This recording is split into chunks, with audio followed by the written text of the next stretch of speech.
서해에서 벌어지고 있는 중국의 행태를 단순한 외교 마찰이나 우발적 분쟁으로 해석한다면 사태의 본질을 정면으로 놓치는 것입니다. 지금 서해에서 진행 중인 일련의 사건들은 우발도, 실수도, 현지 해경의 일탈도 아닙니다. 이는 명백히 중국식 패권 확장의 전형적인 수순이며 남중국해에서 이미 수차례 검증된 회색지대 전술의 복사판입니다. 이에 대해 이재명 대통령이 대표 시절부터 이 일에 대해 강경 발언을 쏟아냈던 것이 주목받고 있습니다. 현재는 위치가 달라져 공개 언급을 하지 않는 것일 뿐 강경 대응을 주문하고 있습니다. 이 내용 좀 더 자세히 알아보겠습니다. 미국의 대표적 초당파 외교안보 싱크탱크인 전략국제문제연구소 CSIS가 서해를 대만 해역, 남중국해와 같은 분쟁 수역으로 공식 인식하기 시작했다는 사실은 결코 가볍게 넘길 문제가 아닙니다. 이는 미국이 처음으로 서해를 잠재적 분쟁 해역에 범주에 올려놓았다는 의미이며 한국의 해양 안보 문제가 인도태평양 전략 전체의 일부로 편입되기 시작했음을 뜻합니다. CSIS는 중국이 한중어업협정을 정면으로 위반해 서해 잠정조치 수역 PMZ 안팎에 최소 16개의 해상 구조물을 일방적으로 설치했다고 지적하며 이를 인도태평양 동맹국을 겨냥한 전형적인 회색지대 전술로 규정했습니다. 이는 중국의 행동이 단순한 어업 분쟁이나 민간시설 설치 문제가 아니라 장기적 해양 지배를 목표로 한 국가전략 행위임을 미국이 공식적으로 인정했다는 의미이기 때문입니다. 회색지대 전술의 핵심은 교묘함에 있습니다.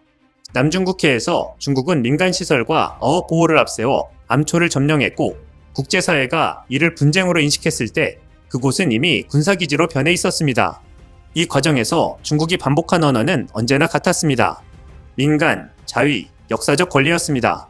지금 서해에서 벌어지고 있는 풍경은 이와 놀라울 정도로 닮아 있습니다. 중국은 2018년 이후 PMZ 안팎에 부표를 13개나 설치했고 어류 양식을 명분으로 대형 심해 양식장과 통합 관리 플랫폼을 사전 협의 없이 구축했으며 일부 구조물은 태양광 전지판을 갖춘 상시 운용 전제의 설계 형태를 띠고 있습니다.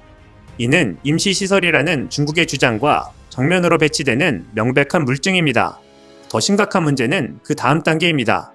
중국은 이 구조물들에 대한 한국의 합법적 조사와 감시 활동을 조직적으로 차단하고 있습니다.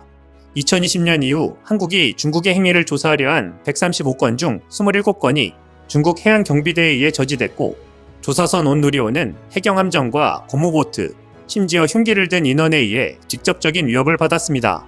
이는 우발적 충돌이 아니라 상대의 의지를 시험하고 한계를 가늠하며 이 정도는 넘어가도 된다는 학습을 강요하는 의도된 물리적 압박입니다. 그럼에도 중국은 이 모든 행위에 대해 어업협정이나 UN 해양법 협약의 기술적 위반은 아니다라는 궤변을 늘어놓습니다.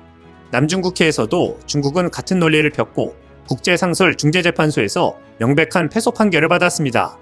그러나 중국은 판결을 무시했고 결국 현실의 힘으로 바다를 장악했습니다. CSIS 한국 석자 빅터 차가 남중국해도 상황이 터지기 전까지는 누구도 이를 심각하게 여기지 않았다고 말한 이유가 바로 여기에 있습니다. 지금 서해에서 벌어지는 일은 아직 전쟁이나 충돌이라는 이름을 달지 않았을 뿐 이미 주권과 통제권을 둘러싼 힘의 시험대 위에 올라와 있습니다. 이런 상황에서 중국이 한국의 핵 추진, 잠수함 건조 추진을 놓고 핵 비확산에 대한 심각한 위협이라며 공개적으로 비난하고 나선 것은 결코 우연이 아닙니다. 중국 관영 글로벌타임스가 군사 전문가를 동원해 한국의 원잠 추진을 공격한 시점은 서해 구조물 문제가 국제사회에서 본격적으로 조명되기 시작한 시점과 정확히 겹칩니다. 이는 중국이 한국의 해양 전략적 대응 능력을 사전에 차단하려는 전형적인 압박 전술입니다. 중국의 주장은 기묘할 정도로 위선적입니다. 미국과 영국이 호주의 핵 추진 잠수함을 제공하는 오커스 협정은 나쁜 선례라 비난하면서 정작 중국 자신은 세계 최대 규모의 핵 추진 잠수함 전력을 보유하고 있습니다. 중국은 핵잠을 앞세워 태평양과 인도양을 자유롭게 넘나들면서 한국에는 해안선이 짧아 필요 없다고 훈계합니다. 이는 안보 논리가 아니라 노골적인 영향권 설정 발언입니다. 한국이 강대국이 되기 위해 다른 나라의 이익에 도전하는 것 아니냐는 중국 전문가의 발언은 오히려 본심을 적나라하게 드러냅니다. 중국의 시각에서 문제는 핵 비확산이 아닙니다.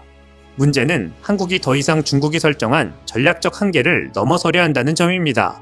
다시 말해 중국은 한국이 스스로를 지킬 수 있는 수단을 갖는 것 자체를 불편해하고 있는 것입니다. 여기서 주목해야 할 것은 중국의 이러한 압박 국면 속에서 과거 한국 정치권이 이 사안을 어떻게 인식해왔는가입니다. 지금 중국이 서해에서 노골적인 압박을 가하는 국면에서 이재명 대통령이 과거 더불어민주당 대표 시절 서해 구조물 문제를 두고 보여줬던 태도는 결코 가볍게 넘길 수 없는 정치적 자산이기 때문입니다. 이재명 대통령은 당시 서해 잠정조 치수형 문제를 단순한 외교 현안이 아니라 명확히 주권과 안보의 문제로 규정했습니다. 중국이 PMZ에 구조물을 설치하고 이를 기정사실화하려는 움직임이 포착됐을 때 그는 공개적으로 어업협정을 빙자한 영토 잠식 시도는 결코 용납할 수 없다고 발언했습니다. 더 나아가 지금 선을 긋지 않으면 나중에는 바다 전체를 내주게 된다고 경고했습니다. 이 발언은 감정적 대응이 아니었습니다. 이는 중국의 회색지대 전술을 정확히 꿰뚫은 인식이었고 남중국해 사태에서 얻어야 할 교훈을 분명히 제시한 전략적 경고였습니다. 당시 일부에서는 중국을 자극한다, 외교적 부담을 키운다고 비판했지만 지금의 서해 상황은 누가 현실을 제대로 봤는지를 분명히 보여주고 있습니다. 중국은 자극해서 움직인 것이 아니라 침묵을 약점으로 인식하고 더 대담해졌습니다. 핵 추진 잠수함 논란도 이 연장선에서 이해해야 합니다. 핵 추진 잠수함의 본질은 핵이 아니라 장기간 잠항과 극도의 은밀성이 만들어내는 계산 불가능성에 있습니다. 이는 공격무기가 아니라 통제권을 포기하지 않겠다는 선언에 가깝습니다. 서해와 동중국해, 한반도 주변 해역에서 중국 해군과 해경의 활동이 급증하는 상황에서 한국의 핵 추진 잠수함은 방어적 차원에서조차 강력한 균형추가 됩니다. 중국이 서해에서 구조물을 늘려가며 점진적 통제를 시도할 경우 그 뒤 편바다에서 어떤 대응 능력이 존재하는지를 끊임없이 계산하게 만들기 때문입니다. 그래서 중국은 한국의 핵잠을 두려워합니다. 더 나아가 중국이 불안해하는 이유는 한국이 더 이상 혼자가 아니라는 점입니다. 한국은 이미 세계 최고 수준의 조선 방산기술력을 보유한 국가이며 미국 해군의 차세대 호위함과 군함 건조협력 파트너로까지 거론되고 있습니다. 이는 단순한 산업협력이 아닙니다. 이는 미국 해군력의 지속성과 직결된 전략적 선택입니다. 중국과의 해양 패권 경쟁이 장기화되는 상황에서 미 해군은 더 많은 함정과 더 빠른 전력 보강이 필요합니다. 그리고 이를 감당할 수 있는 산업적 기반을 가진 국가는 많지 않습니다. 한국은 그 극소수 중 하나입니다. 한국은 더 이상 보호만 받는 동맹이 아니라 해양 질서를 함께 떠받치는 핵심 축으로 이동하고 있습니다. 다만 현재 한국 정부의 대응을 단순히 실무 소통을 계속하고 있다는 원론적 태도로만 해석하는 것은 지나친 단순화입니다. 표면적으로는 외교적 언어를 유지하고 있지만 실제 움직임은 조용하면서도 분명히 강경한 방향으로 전개되고 있기 때문입니다. 우선 한국 정부는 서해 문제를 감정적 충돌이나 공개적 외교전으로 끌어올리기보다 실익이 걸린 사안으로 철저히 관리하고 있습니다. 중국과의 실무 소통을 유지하는 이유 역시 양보를 위한 창구가 아니라 중국의 의도를 기록으로 남기고 국제사회와 공유할 수 있는 근거를 축적하기 위한 과정에 가깝습니다. 이는 과거처럼 문제제기 자체를 자제하는 접근과는 본질적으로 다릅니다. 동시에 정부는 군사안보 차원에서의 대응을 병행하고 있습니다. 서해 일대 해군과 해경의 활동 범위와 빈도는 눈에 띄게 강화됐고 해양 감시 정찰, 자산 운용 역시 이전보다 훨씬 정교해졌습니다. 이는 공개 브리핑으로 과시되지는 않지만 중국 측이 현장에서 체감할 수밖에 없는 변화입니다. 외교부가 말을 아끼는 동안 현장에서는 분명한 신호가 전달되고 있는 셈입니다. 특히 주목할 대목은 한국 정부가 이 사안을 양자 갈등의 틀에 가두지 않고 다자적 안보 프레임으로 이동시키고 있다는 점입니다.